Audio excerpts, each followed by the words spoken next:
नमस्कार दोस्तों, स्वागत है आप सबका आपके अपने यूट्यूब चैनल एग्ज़ाम टेबलेट में।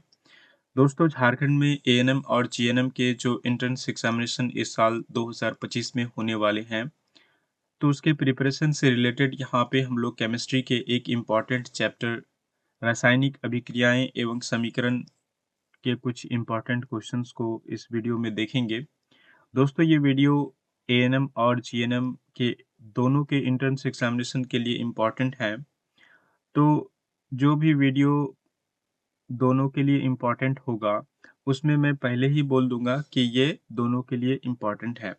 और दोस्तों, इस वीडियो का पीडीएफ जो है, ये हमारे टेलीग्राम चैनल पे आपको मिल जाएगा और इस वीडियो के डिस्क्रिप्शन बॉक्स में हमारे टेलीग्राम चैनल का लिंक है। वहाँ पे जाने के बाद आपको ये पीडीएफ वहीं पे मिल जाएगा। तो चलिए स्टार्ट करते हैं क्वेश्चन नंबर 1 से। जब मैग्नीशियम रिबन को हवा में जलाया जाता है, तो क्या होता है? What happens when magnesium ribbon is burnt in air? अगर हम लोग मैग्नीशियम रिबन को हवा में जलाते हैं तो क्या होगा? ऑप्शन ए में देखिए मैग्नीशियम हाइड्रोक्साइड बनेगा, या फिर मैग्नीशियम ऑक्साइड बनेगा, या फिर मैग्नीशियम कार्बोनेट बनेगा, या फिर मैग्नीशियम क्लोराइड बनेगा। तो देखिए, जब भी हम लोग मैग्नीशियम को जलाएंगे हवा की उपस्थिति में, एयर की प्रेजेंस में, तो एयर में जो ऑक्सीजन उपस्थित है, उससे अभिक्रिया करके ये क्या बनाएँगे? मैग्नीशियम ऑक्साइड बना देंगे। तो यहाँ पे आपका ऑप्शन बी यहाँ पे सही जवाब होगा, मैग्नीशियम ऑक्साइड बनता है।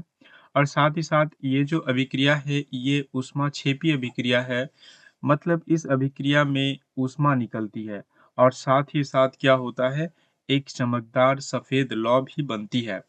तो देखिए, जितने भी फायरवर्क्स होते हैं, लगभग जितने भी पटाखे होते हैं जिसमें तेज रोशनी होती है, सफ़ेद तेज रोशनी होती है, उसमें मैग्नीशियम का यूज़ किया जाता है।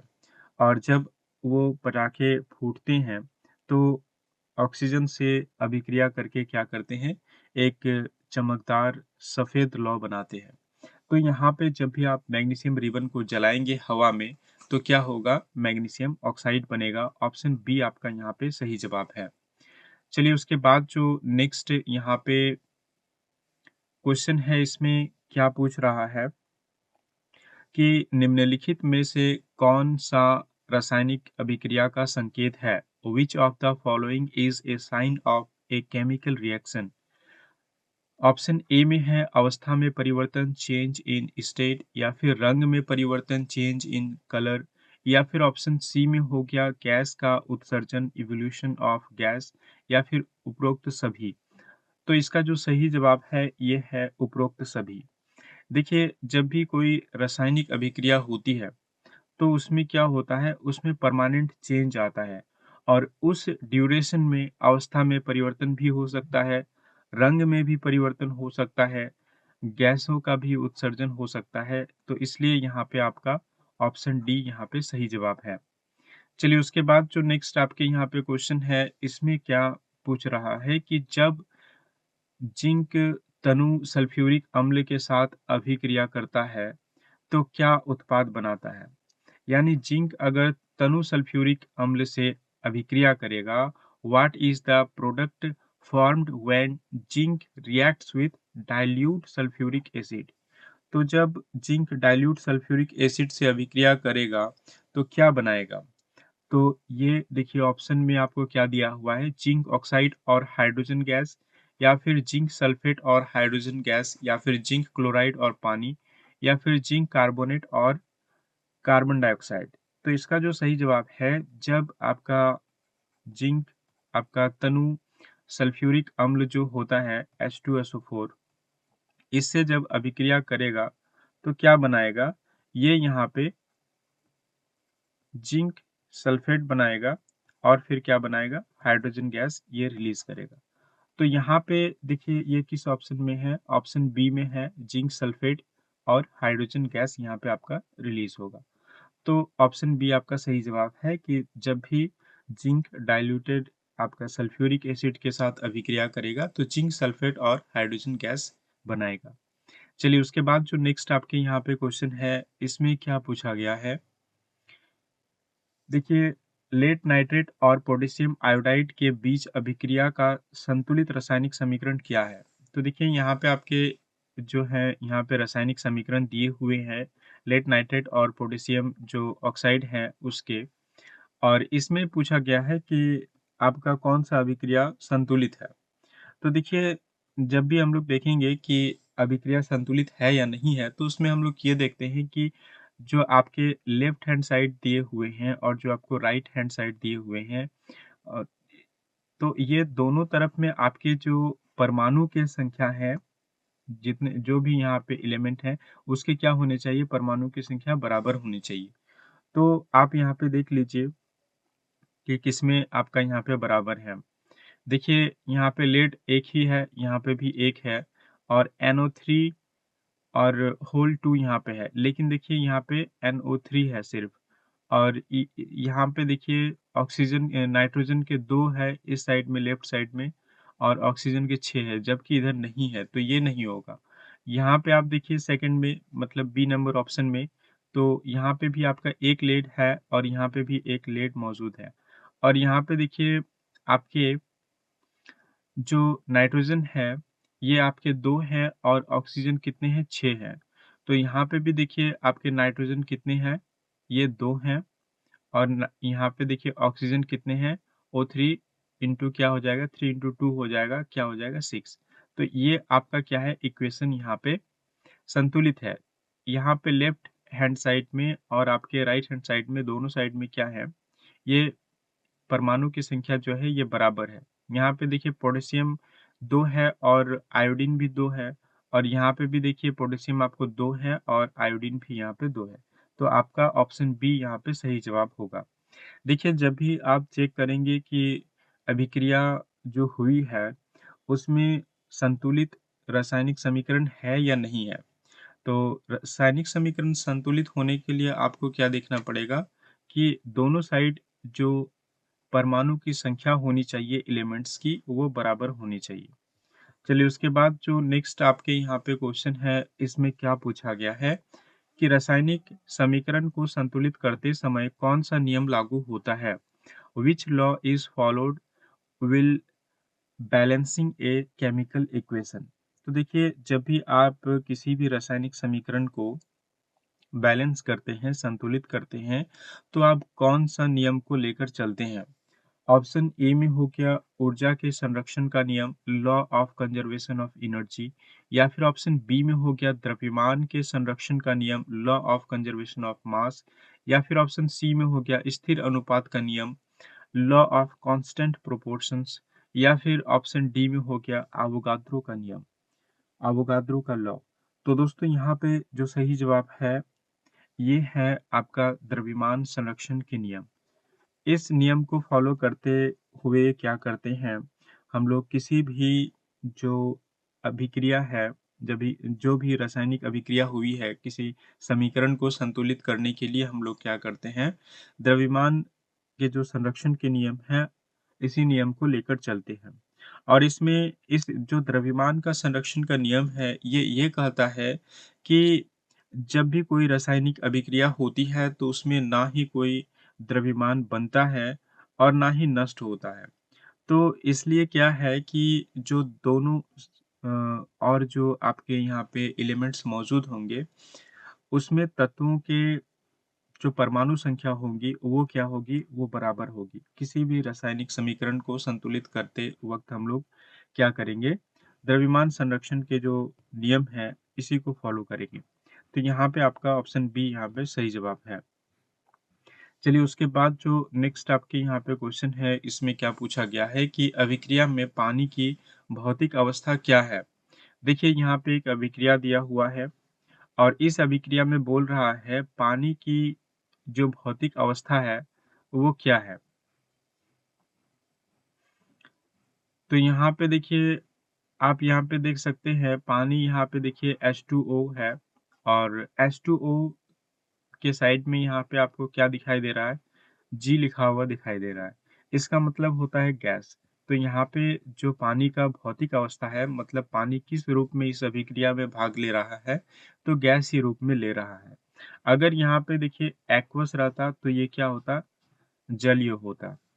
और एस का मीनिंग यहाँ पे सॉलिड होता है, यानी जो आपके यहाँ पे आयरन है वो सॉलिड फॉर्म में है, ठोस अवस्था में है, और जो पानी है वो गैसीय अवस्था में है। तो यहाँ पे जो आपके पानी की भौतिक अवस्था है वो क्या है?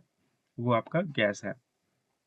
चलिए उसके बाद जो नेक्स्ट आपके यहाँ पे क्वेश्चन है, इसमें क्या पूछा गया है कि निम्नलिखित में से कौन सा रासायनिक परिवर्तन का उदाहरण है? Which of the following is an example of a chemical change?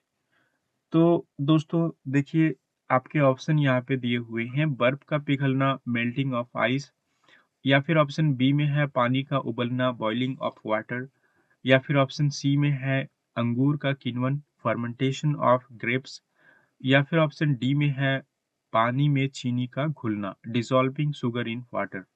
तो इसमें से कौन सा रासायनिक परिवर्तन है? तो इसका जो सही जवाब है ये है आपका अंगूर का किण्वन, फर्मेंटेशन ऑफ ग्रेप्स। देखिए, जो आपके रासायनिक परिवर्तन होते हैं, जब भी कोई रासायनिक परिवर्तन होता है तो उसमें क्या होता है, उसमें परमानेंट चेंज आता है। तो आपके यहाँ पे देखिए, जो अंगूर है, इसका जब किण्वन होता है तो उसमें जो शर्करा मौजूद होता है, उसमें जो शुगर मौजूद होता है, वो अल्कोहल और कार्बन डाइऑक्साइड में परिवर्तित हो जाता है। तो यहाँ पे देखिए एक परमानेंट चेंज आया, और इस चेंज को हम लोग रिवर्सेबल नहीं कर सकते हैं। लेकिन देखिए, जो बर्फ पिघल रहा है, इसको ये पिघल के क्या हो जाएगा, पानी हो जाएगा, फिर इसको ठंडा करेंगे, बर्फ हो जाएगा। पानी जो उबल रहा है वो गैस बन जाएगा जब उबलेगा तो, लेकिन फिर जब उसको ठंडा करेंगे तो फिर से पानी बन जाएगा। पानी में जब चीनी को हम लोग घोलते हैं, तो भी देखिए कोई नया पदार्थ नहीं बनता है, और उसी प्रोसेस को अगर हम लोग रिवर्सेबल करेंगे तो यहाँ पे क्या हो जाएगा, फिर से हम लोग क्या कर सकते हैं, पानी से चीनी को अलग भी कर सकते हैं। तो इसलिए यहाँ पे ये जो तीनों ऑप्शन हैं, ए, बी और डी, ये फिजिकल चेंज हैं। इसलिए यहाँ पे आपका जो केमिकल परिवर्तन होगा ये क्या है? अंगूर का जो किण्वन है, ये आपका क्या होगा? रासायनिक परिवर्तन का ये उदाहरण है। तो ऑप्शन सी आपका सही जवाब होगा।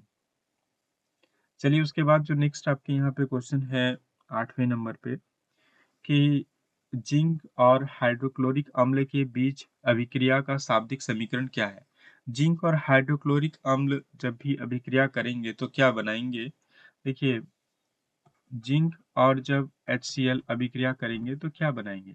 तो ये बनाएंगे ZnCl, यानी जिंक क्लोराइड बनाएंगे, और प्लस ये क्या करेंगे, हाइड्रोजन गैस को यहाँ पे मुक्त करेंगे। देखिए, ये बैलेंस्ड समीकरण नहीं है, इसको बैलेंस आपको करना पड़ेगा।